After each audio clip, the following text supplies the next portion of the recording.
Welcome to another episode of World of Africa on WION World is One. I'm Eric Njoka. President Trump says he would put Nigeria on a blacklist on religious freedom over the treatment of Christians, a long-running demand of evangelicals who are one of the most loyal bases, but took a stunning turn by also threatening military action against Africa's most populous nation.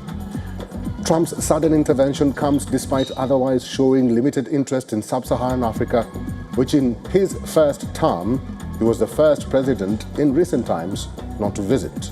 Ever since Trump made this statement, a spate of kidnapping incidents shot up drastically. What's causing the surge? Nigeria is our top focus this week. The show starts now.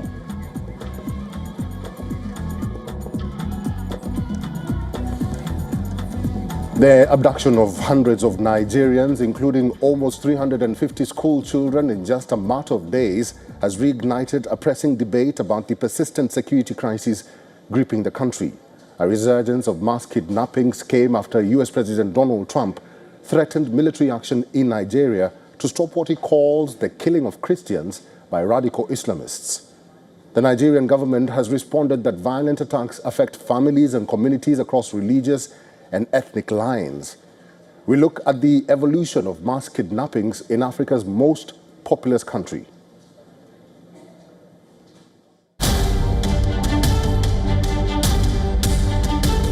The kidnapping of more than 300 Catholic school students is the latest such mass abduction in Nigeria. But to understand the severity of the situation, you have to trace the past incidents that have affected the West African nation. December 2020, armed men abducted 344 boys from a boarding school in northern Katsina state. Islamist insurgent group Boko Haram claimed responsibility before the students were freed by Nigerian security forces a week later. February 2021, at least 279 girls were kidnapped by gunmen from a government school in Zamfara state and force marched into a forest. They were released after a few days, during which they were beaten and threatened with shooting. May 2021, gunmen abducted 136 students from an Islamic school in Niger State. 6 of the pupils died in captivity, 15 escaped, and the rest were released after 3 months. July 2021, about 150 students were kidnapped when armed men raided a Baptist school in Kaduna State. The students were released in batches after ransom payments. March 2024, gunmen seized more than 200 students and staff in Kaduna State. The students were rescued after 2 weeks. The government denied paying ransom. November 2025, gunmen took 303 pupils and 12 staff members from a school in Niger State. According to the Christian Association of Nigeria, at least 50 children escaped later. In the same month, gunmen attacked a government girls' boarding school in Kebbi State, killing the vice principal and taking 25 students. All but one of the girls are still missing. Images from St. Mary's School showed the aftermath of the raid and the school principal and Bishop Bulus Johanna meeting with parents whose children were taken in the attack. The kidnapping comes amid a surge of attacks by armed groups and Islamist insurgents in Nigeria, which has been under heightened scrutiny since US President Donald Trump threatened military action this month over the treatment of Christians. On Nigeria, just wanted to ask you, do you envisage US boots on the ground? Could be. I mean, a lot of things I envisage, a lot of things. They're killing record numbers of Christians in Nigeria. And they have other countries very bad also. You know that part of the world very bad. They're killing the Christians and killing them in very large numbers. We're not going to allow that to happen. Rap icon Nicki Minaj praised Donald Trump's stand on the persecution of religious minorities, calling for an end to faith-based persecution in Nigeria, which the government denies. She has previously posted to her legions of social media followers about the killings of Christians in Nigeria, an issue the Trump administration has made a priority. And I want to be clear. Protecting Christians in Nigeria is not about taking sides. or dividing people. It is about uniting humanity. Nigeria is a beautiful nation with deep faith traditions and lots of beautiful barbs that I can't wait to see. Parents are still desperately searching for their children days after armed gunmen abducted students and teachers in the latest mass kidnapping to hit the country's troubled northwest region. Jean Conye, a mother whose child was among those taken, sat on the ground near St. Mary's private Catholic secondary school, distraught at finding no trace of her missing child. I came to the school, I'm here searching and looking whether I will see any child that returned, but I've not seen any child. Emmanuel Bala, chairman of the school's Parents Teachers Association, confirmed that no children had been returned.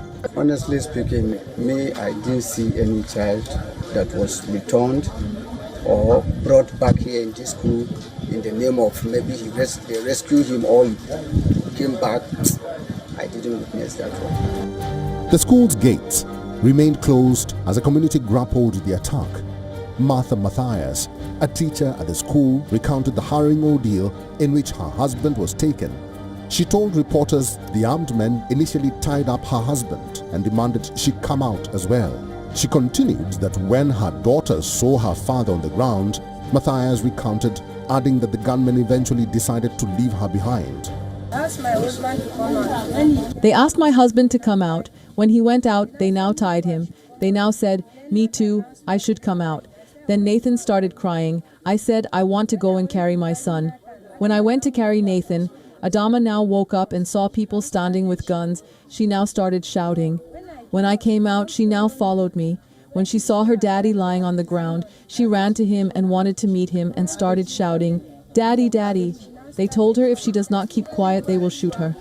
They put the gun in her mouth, telling her to keep quiet, that she should go back. She said she's not, that she will follow mommy and daddy. That's when one of them said they should please leave me. Nigeria's north suffers from widespread insecurity ranging from a jihadist insurgency in the northeast to armed gangs known as bandits in the northwest who carry out kidnappings for ransom and hide in forests. And what we are trying to make the world understand is that we should not create another Sudan. Nigeria has a population of 230 billion souls. It's the largest democracy on the African continent. It's the largest country on the continent. We've seen what has happened with Sudan, with agitations for the partitioning of Sudan based on religion, based on tribal sentiments. First pressuring South Africa and now threatening Nigeria, President Donald Trump is letting US domestic politics steer his policy on Africa, boding ill for foreign governments hit with his fury. Nigeria has witnessed years of deadly clashes between mostly Christian farmers and Fulani Muslim herders. The violence centers on clashes over dwindling resources, although on the surface, it falls along ethnic and religious lines. Africa Bureau, WION, World is One. The two leading candidates in Guinea-Bissau's presidential election, incumbent Umaru Sissoco Embalo and main challenger Fernando Diaz, have both declared victory before the release of official results. Both campaigns had claimed that their contender exceeded the 50% threshold needed to win outright, eliminating the need for a runoff. 12 candidates competed in the polls that saw a turnout of more than 65%. Here's a report.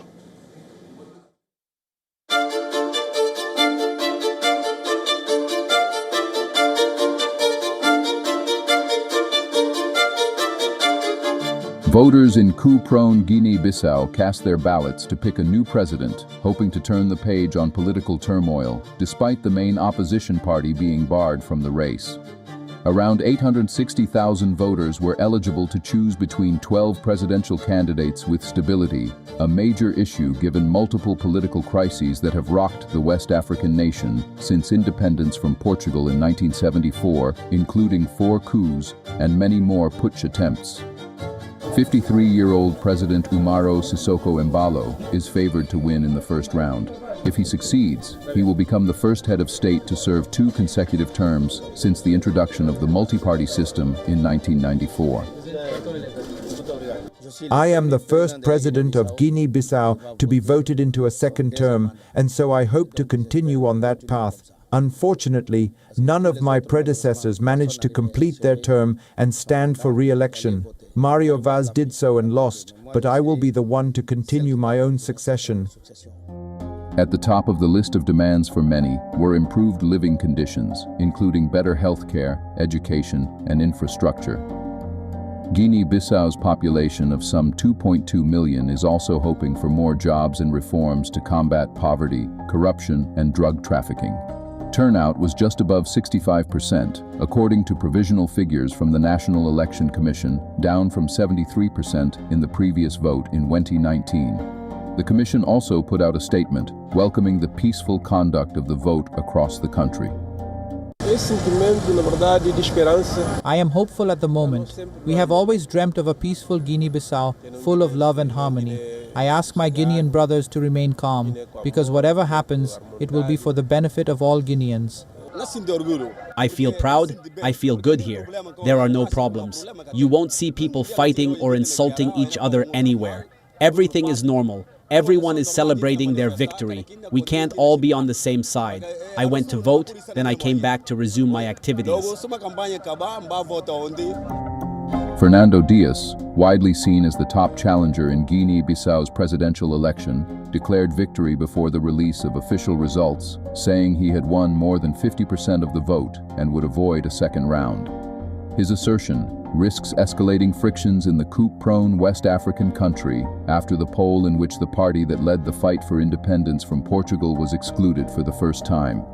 That party, the African Party for the Independence of Guinea and Cape Verde, threw its support behind Dias.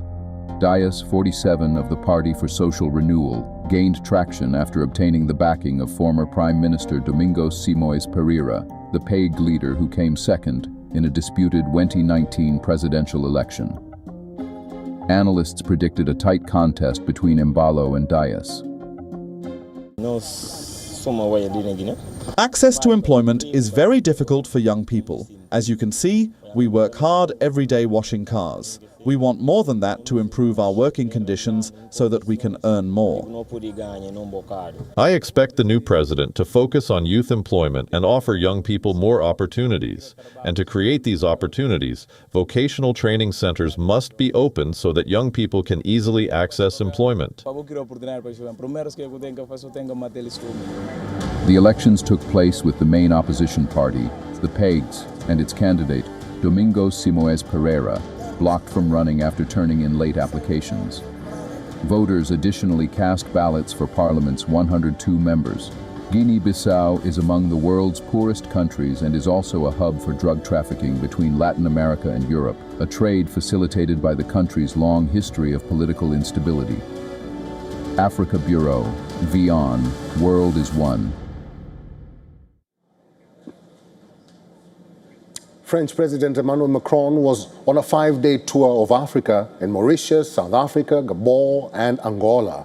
These 4 destinations reflect a reorientation of French diplomacy after the withdrawal of French forces from the Sahel. The French president's trip aimed to revitalize France's relationship with Africa, according to the Élysée Palace, and confirm a break from France's colonial legacy, something Macron had spoken about early in his first term.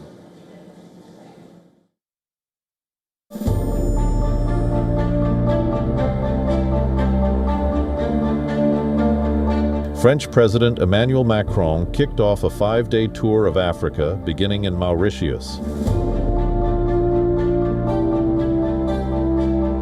His first visit to the island nation since François Mitterrand's trip in 1993. Macron's mission is clear: to rebuild and renew France's partnerships with African nations at a time when its traditional influence on the continent is waning.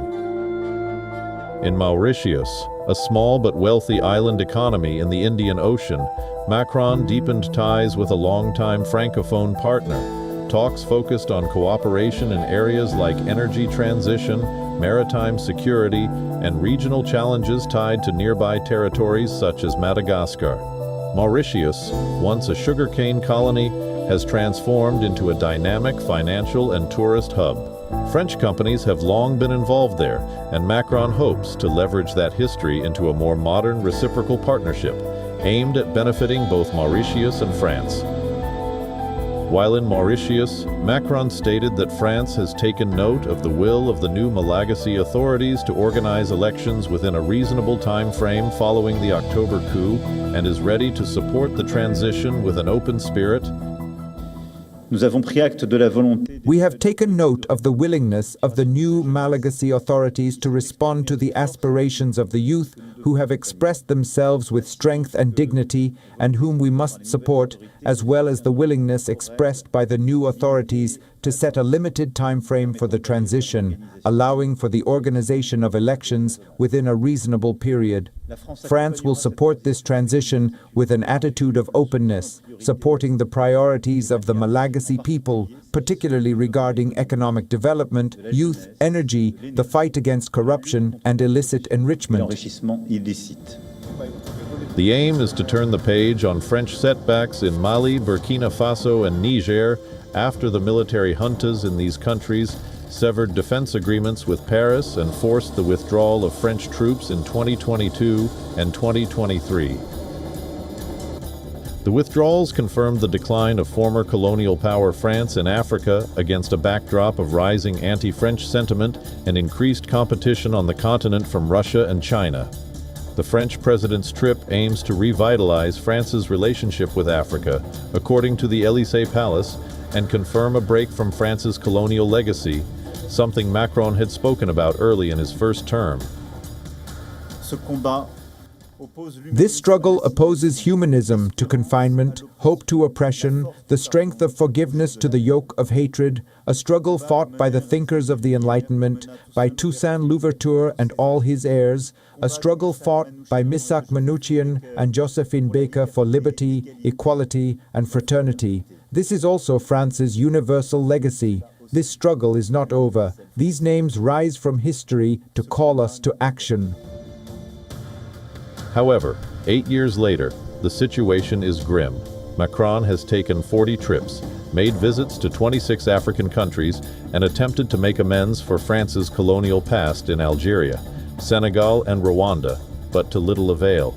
The former gendarme of Africa has been driven out of the Sahel from Mali to Chad. Accused of interfering in African countries' affairs, France is facing profound popular disaffection. Finding itself on the back foot, French diplomacy has shifted its focus to English and Portuguese-speaking African countries, countries with no colonial history with Paris and whose dynamic domestic markets offer significant opportunities for French companies. Another flagship project is the French Development Agency's involvement in the renovation of the Trans-Gabon Railway, which is crucial for the economy and passenger transport. It crosses 5 of the country's 9 provinces, but is in need of significant investment. I fully support what the President of the Republic has just said, that Africa can no longer be a continent of mere resource extraction. We must succeed in building new models which require energy investments and practical transformations, but which allow us to develop and process these resources in a more productive way. And so we are supporting this win-win partnership, respecting everyone's interests while working along a critical path that must also be coherent and competitive. The Élysée Palace points out that each stop on this African tour has a strong economic component. Beyond economic opportunities, France is also seeking to strengthen security cooperation. Africa Bureau, WION World is one. For decades, Somalia's name has been shorthand for conflict, piracy, and danger. Since the country's civil war began in the 1990s, the country has had relatively few Western visitors. Yet, against the odds, the East African nation is now seeing a quiet rise in foreign tourists. About 10,000 tourists visited Somalia last year, according to the country's Department of Tourism, a 50% increase on the previous year. That's despite most Western governments still advising against all travel.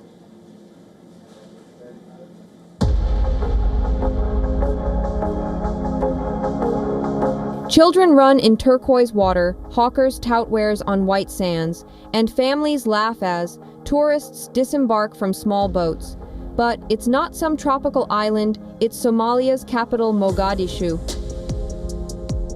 I'll be honest, I was pretty hesitant coming. You hear so much about the country, and you have the travel advisories that say stay away, and we will protect you if anything happens. Make sure to write a will before you go, and all the rest of it. So I was a little bit nervous. In fact, didn't really tell my family where I was going. But getting here, from the moment we got off the airplane, I've been feeling totally comfortable, totally safe. To say that Somalia does not have a good reputation would be an understatement. It has endured decades of conflict. First, a brutal civil war in the 1990s, and now, against the Al-Qaeda-linked insurgent group Al-Shabaab. Mogadishu is a byword for bombs and armored cars. But the East African country is trying to change that narrative, trumpeting an 86% reduction of attacks in the city since 2023, thanks to more surveillance cameras, roadblocks, and plainclothes police. However, incidents do still occur, including a major assault on a prison last month by the militants. While Mogadishu is comparatively secure, the rest of the country is not. Al-Shabaab's major territorial gains earlier this year provoked warnings the capital itself could be at risk. Still, despite the perils, Tourism Minister Daud Awais Jama says that roughly 10,000 people visited last year, and the number for 2025 could be twice that, mostly from China, the US, and Turkey. We have many thousands of Somalis who are risking their lives going abroad without the skills, and even if they make it, it's going to be very difficult for them to get jobs. But if they are trained with such skills of hospitality and tourism, they can easily be employed, they can easily travel abroad safely, and they can come back wherever they want. So we see a very big opportunity in setting up institutions that teach tourism and hospitality. But negative realities remain. The scars of recent conflicts in Mogadishu, with many buildings still in ruins. I think a lot of people think of Somalia as dangerous, and to be honest, Somalia is, even though it's getting better, it is more dangerous than some places on earth. But I think one thing that maybe we got wrong from what I've heard is unfriendly. There's a difference between dangerous and unfriendly. Mogadishu is rising, literally, from the ashes of decades of war. Pavements remain scarred by bullet holes, but the city's cacophony is now one of construction, not destruction. Almost 70% of Somalia's population is defined as multidimensionally poor by the United Nations, tracking education, health, living standards, services, and inclusion. But for the first time in decades, the 3 million inhabitants of Mogadishu, relatively well protected from the conflict, just a couple of hours outside the city, are witnessing a building boom. Africa Bureau, WION, World is One. And that's all the buzz in Africa this week. Get in touch with us on all our social media platforms and our website and share your story from the continent with us. I'm Eric Njoka. Thank you for watching this week's episode of World of Africa on WION World is One. It's goodbye from me.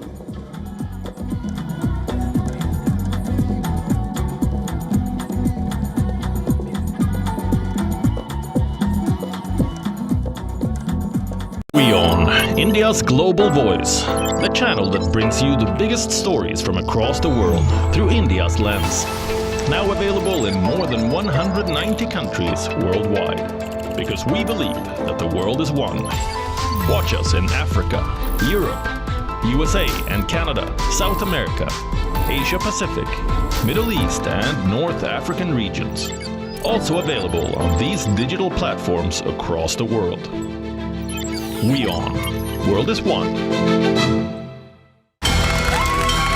From the bustling trading floors of Wall Street to the vibrant exchanges of Asian stock markets, WION breaks it down for you to make sense of what's happening, as we reveal the key factors behind events, strategic battles, and the game-changing business decisions that shape the world. We bring you all of this and more on World Business Watch. WION Health Resort is unique, the only one of its kind. Experience the 4 paths of natural wellness: yoga, Ayurveda, acupuncture, and naturopathy. Each uniquely customized program improves the whole person to make every person whole. Come to WION Health Resort. Make your reservation at WION.com. The Earth is sending distress signals. Wildfires, droughts, and melting glaciers. Can we reverse the damage? Explore the harrowing effects of climate change. It's a wake-up call.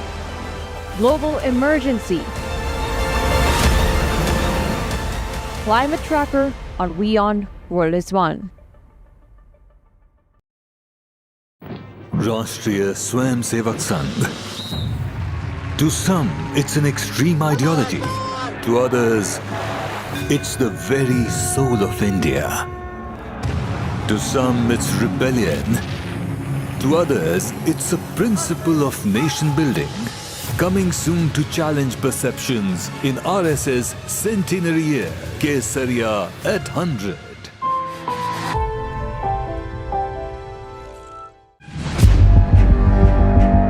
Where darkness hides behind every corner. Where the truth is stranger than fiction. A show that dives deep into the stories which shock and mystify. Unsolved murders. Psychopaths who defy explanation. International war crimes. And millions swindled in financial fraud. The victims, the accused, and the sinister plot. Prime Crime is your front row seat to darkness.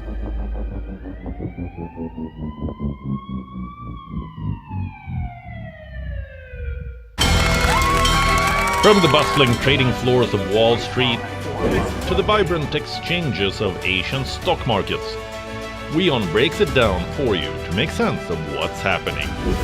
As we